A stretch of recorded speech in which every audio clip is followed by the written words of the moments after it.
कैसे प्यारे बच्चों, आज ये सभी लोग। और आज की क्लास में हम लोग यानी आज जो है संस्कृत का लेसन 4 पढ़ने वाले हैं। और लेसन 4 में प्यारे बच्चों ये है संस्कृत साहित्य लेखिका। ठीक है, और ये आपका चौथा चैप्टर है। चौथा चैप्टर में प्यारे बच्चों हम लोग संस्कृत साहित्य लेखिका मतलब संस्कृत साहित्य। साहित्य का मतलब होता है, ठीक है, लिटरेचर। ठीक है, इंग्लिश इसका वर्ड होता है लिटरेचर। तो लिटरेचर का हिंदी होता है साहित्य। और साहित्य में साहित्यिक भाषा मतलब अपने आसपास से लेकर के जीवन से जुड़े बातों को बताया जाता है। ठीक है, तो यहाँ पर लेखिका कहा गया है, अर्थात एक महिला जो है वो संस्कृत साहित्य को बताना चाहती है। क्या कुछ बताई है उसी चीज को हम लोग को पढ़ना है। ठीक है, तो चलिए शुरू करते हैं और इस चीज को पढ़ते हैं। वन लाइनर फॉर्म में पढ़ते हैं इसको।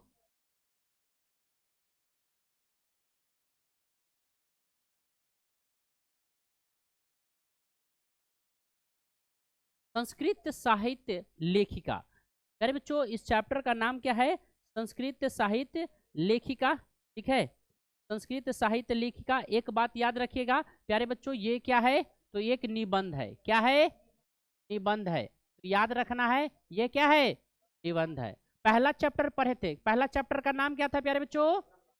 मंगलम। और मंगलम क्या था?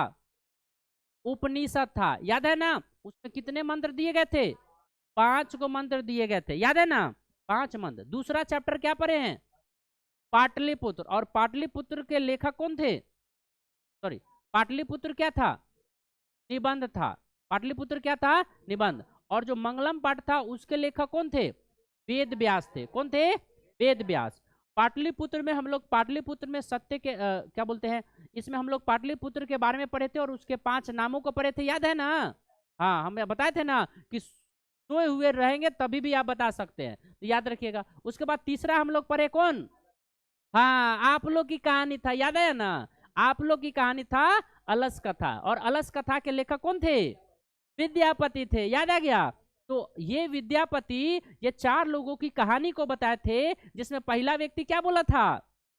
अरे हल्ला हो रहा है। दूसरा क्या बोला था? आग लगता है कि आग लग गया। तीसरा क्या बोला था?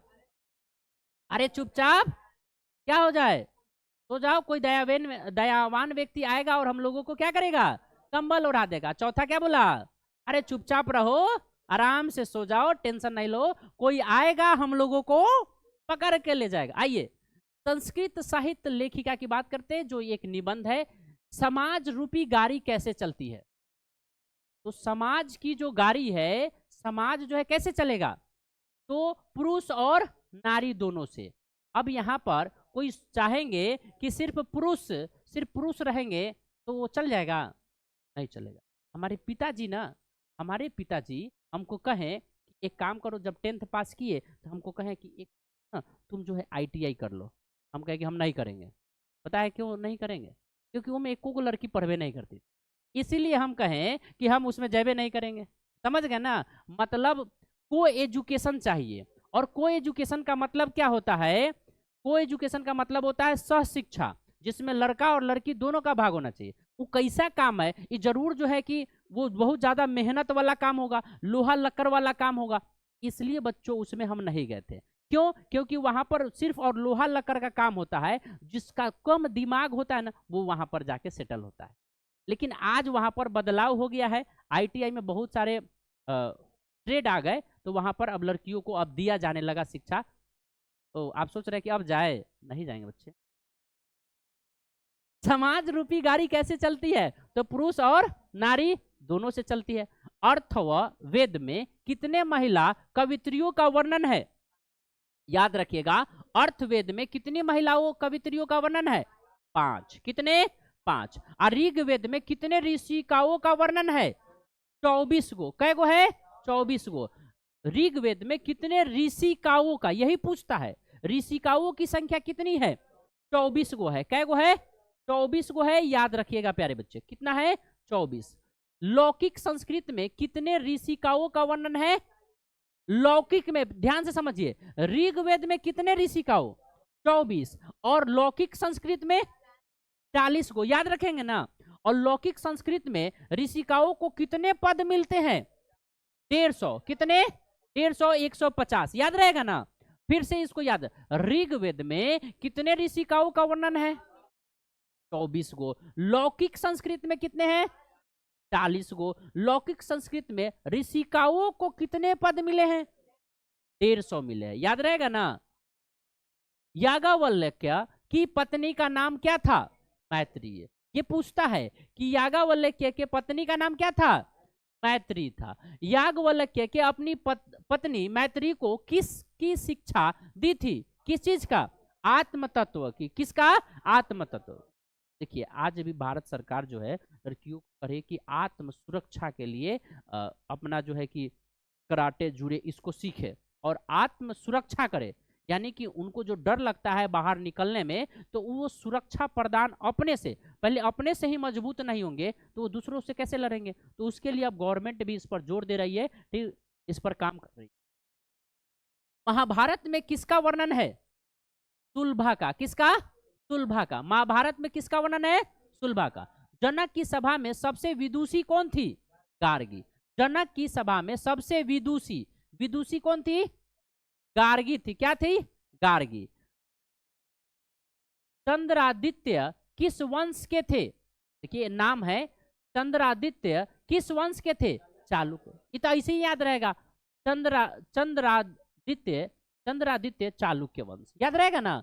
चंद्रादित्य चालुक्य वंश। चंद्रा जो है कि बड़ा चालुक्य नहीं, चालू है, ऐसे ही याद रखिए। चंद्रादित्य की रानी का नाम क्या है? विजय भाटरिका है, भटारिका। चंद्रादित्य की रानी का नाम क्या है? विजय, क्या है? भटारिका। कंपन राय का काल क्या था? 14वीं शताब्दी में। कंपन राय जो है वो किस शताब्दी में आए थे? 14वीं शताब्दी में। कौन शताब्दी में? कंपन राय की पत्नी का नाम क्या था? कंपन राय। कैसे याद रखिएगा? कंपन राय है, कंपन पानी में, पानी में जो है क्या होगा?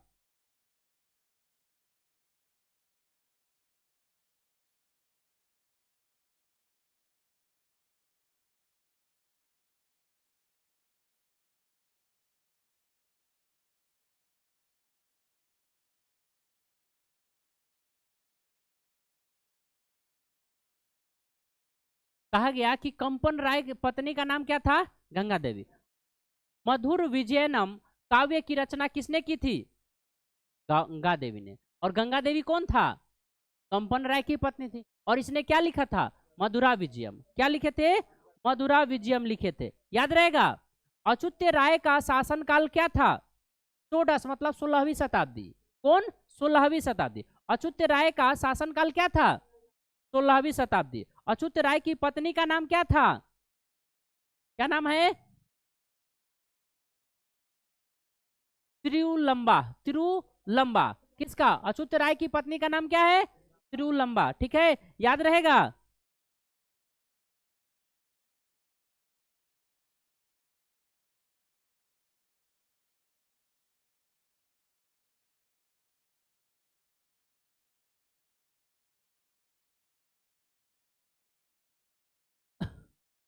अब आगे, आधुनिक ऋषिका में सबसे प्रसिद्ध है कौन?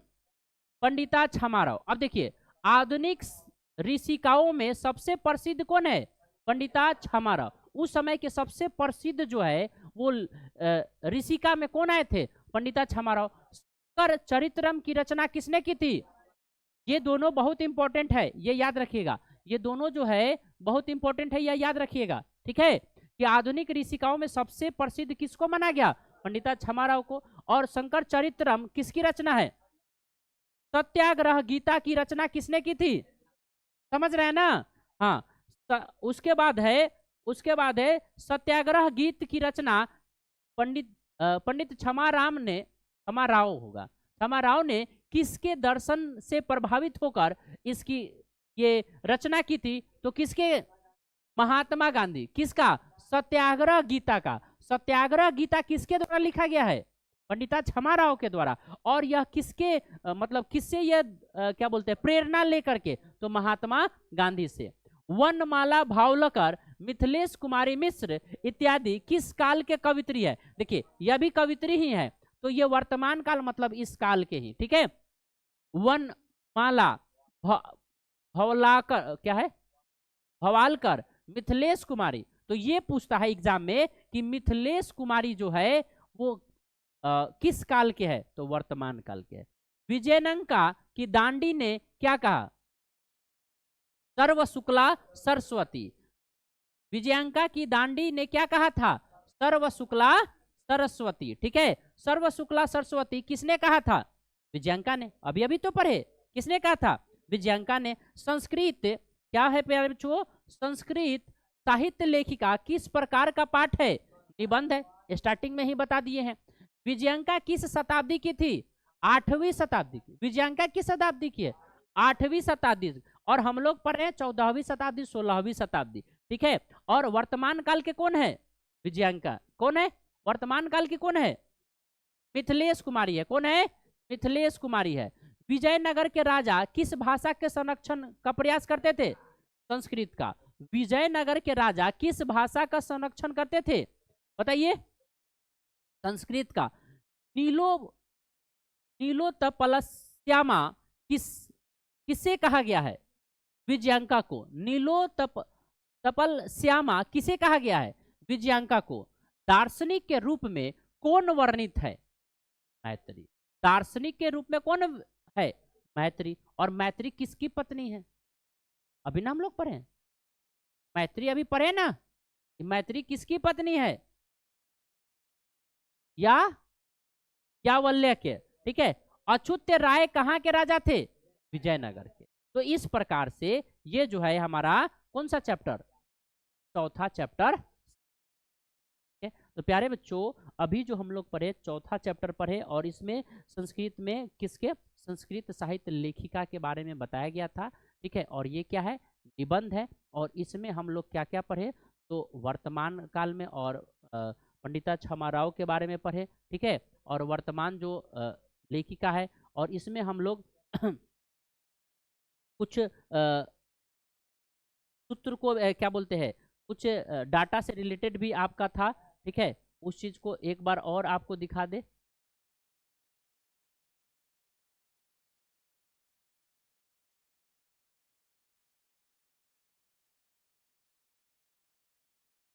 हाँ, यहाँ पर लेखिका के द्वारा जो कुछ बात कहा गया था, ठीक है, उसको एक बार और आप इसको देख करके आप याद रखेंगे।